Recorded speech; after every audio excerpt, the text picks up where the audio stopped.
Hai, halo semuanya, kembali lagi ke channel Mami Healthcare. Oke guys, hari ini memandangkan saya tidak kemana-mana ya. Posisi saya ada di kota Kinabalu, lagi keluar kota atas urusan kerja. Tapi karena saya tidak ikut suami keluar bekerja, jadi saya hanya stay di kamar hotel. So hari ini saya mau cerita tentang masa kami pergi ke Jakarta ya. Bukan kami lah, anak saya ya, anak saya nampak masa pulang daripada Jakarta. Beberapa hari setelah pulang dari Jakarta, ketika kami bercuti pulang sampai di Tawau, anak saya bercerita tentang apa yang dia sudah nampak, dan apa yang dia nampak itu sebetulnya mengejutkan saya. Sebab apa yang dia nampak itu kami tidak nampak. Nah, jadi seperti apa ceritanya? Stay tuned guys.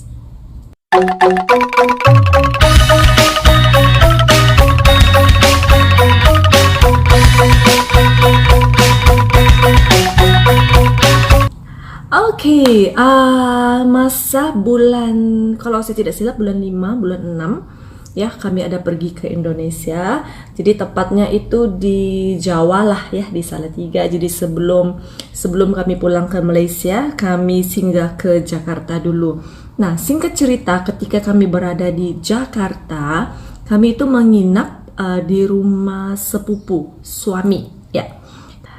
Waktu kami sudah daripada jalan-jalan, sebab malam tuh kami dibawa oleh driver adik nih ya, dibawa oleh supir dia. Kami jalan-jalan sekitar kota Jakarta tuh seperti yang dalam video ataupun gambar yang saya tunjukkan nih. Jadi kami semua sudah masuk ke kamar, tinggal anak saya satu orang di luar.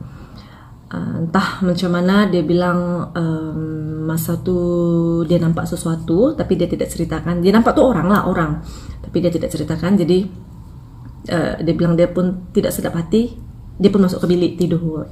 Oke, singkat cerita kami pulang ke Malaysia. Sudah 2-3 hari kami di Tawau lah ya.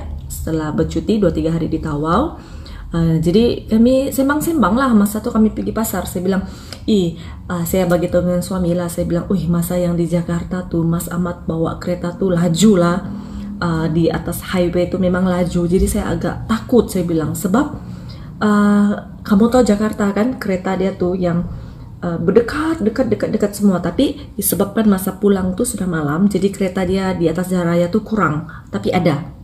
Dan dia laju, dia potong gitu. Jadi saya cakap dengan suami, saya takut sebenarnya malam itu.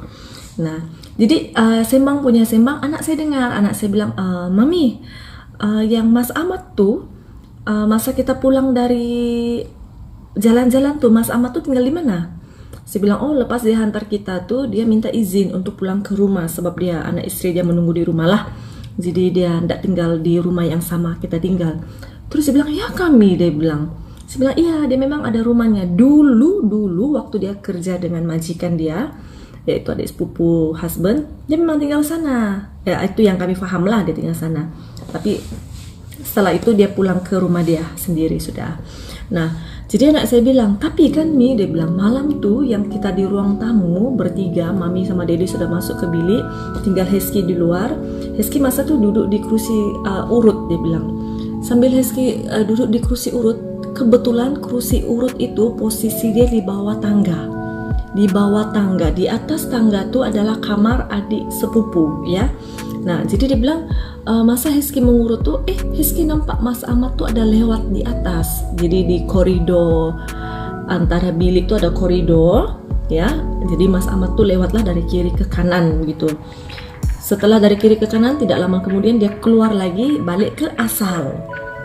Jadi saya bilang, tidak mungkin nak, Mas Ahmad itu lepas hantar kita dia pulang rumahnya. Semua menyaksikan, Antian tuh, anti lah ya, anti si Hezky. Antian menyaksikan, yang lain juga menyaksikan kalau dia pamitan pulang gitu. Lagian bilik di atas tuh bilik majikannya. Tidak mungkin lah dia tinggal di atas, saya bilang. Terus dia bilang, iya Mi, dia bilang, iya Mi, waktu pulang dari jalan-jalan tuh saya nampak lagi dia bawa plastik, kata anak saya, dia bawa plastik masuk ke rumah. Lepas tuh masuk ke dalam dapur tuh, dia nggak keluar-keluar sudah Mi. Sampailah malam tuh yang Hezky nampak dia di koridor bilik masih pakai baju yang sama yang kami jalan. Saya bilang, hah? Betul? Dia bilang, iya Mi. Dia bilang, masa Hezky nampak dia tuh, tapi nasib baiklah dia nggak nampak Hezky, dia cuma limpas saja, dia cuma lewat saja gitu, dia cuma limpas saja. Jadi Hezky rasa macam, iya lainnya Hezky punya perasaan. Padahal anak saya itu baru umur 12 tahun waktu itu. 12 tahun. Dia bilang, Hezky rasa macam lain lah Mi, dia bilang. Jadi Hezky cepat-cepat kasih mati, kasih off switch kursi urut tuh, terus Hezky masuk bilik. Tapi sampai bilik Hezky mati kencing lagi kan, jadi Hezky keluar lagi sekejap.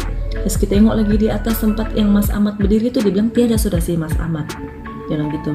Jadi saya tanya dia, kenapa baru sekarang kamu cerita? Kenapa tidak hari yang kamu nampak tuh kamu cerita dengan Mami? Terus dia bilang, manalah Hezky tahu kalau Mas Ahmad tuh tidak tinggal di sana. Manalah Hezky tahu. Jadi saya pun pikir-pikir, betul juga kan, mana dia tahu, sebab wujud yang dia nampak itu adalah manusia, persis Mas Ahmad gitu. Jadi saya bagi tahu lah ipar-ipar saya chat ipar saya, orang bilang, oh enggak lah Mas Ahmad tuh tinggal di rumahnya.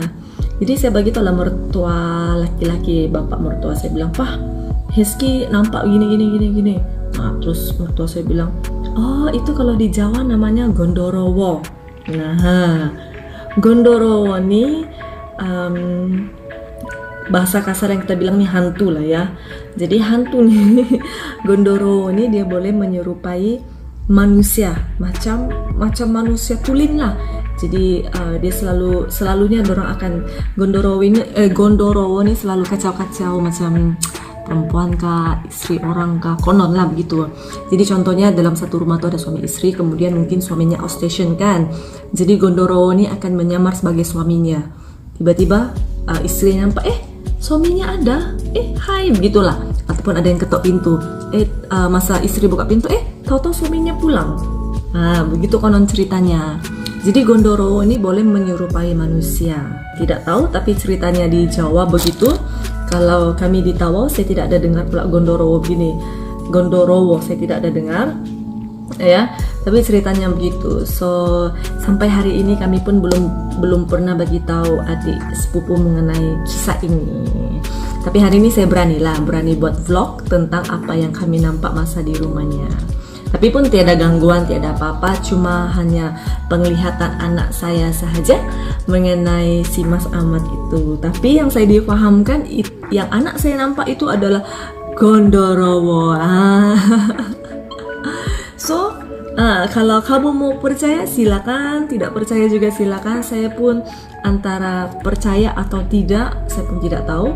Tapi begitulah menurut cerita anak saya, yang dia nampak persis Mas Ahmad di dalam rumah. Tapi dalam rumah itu sebetulnya Mas Ahmad tidak ada, dia pulang ke rumah dia. Jadi siapakah yang anak saya nampak? I don't know. Gitu ceritanya. So, mungkin boleh komen di bawah lah kalau kamu pun pernah mengalami keadaan atau situasi seperti yang saya alami gini, anak saya alami gitu. Nah, kalau saya sendiri memang banyak mengalami atau melihat dan mendengar sendiri dengan kepala sendiri tentang sesuatu objek, sesuatu makhluk, roh jahat lah ya gitu ya, menyerupai manusia dan sebagainya. So, vlog hari ini hanya sampai di sini mengenai si Gondorowo ini. Tapi tidak menakutkan kan? Ini hanya sebatas cerita tentang apa yang kami nampak semasa di Jakarta. So, sampai sini dulu videonya. Bye-bye.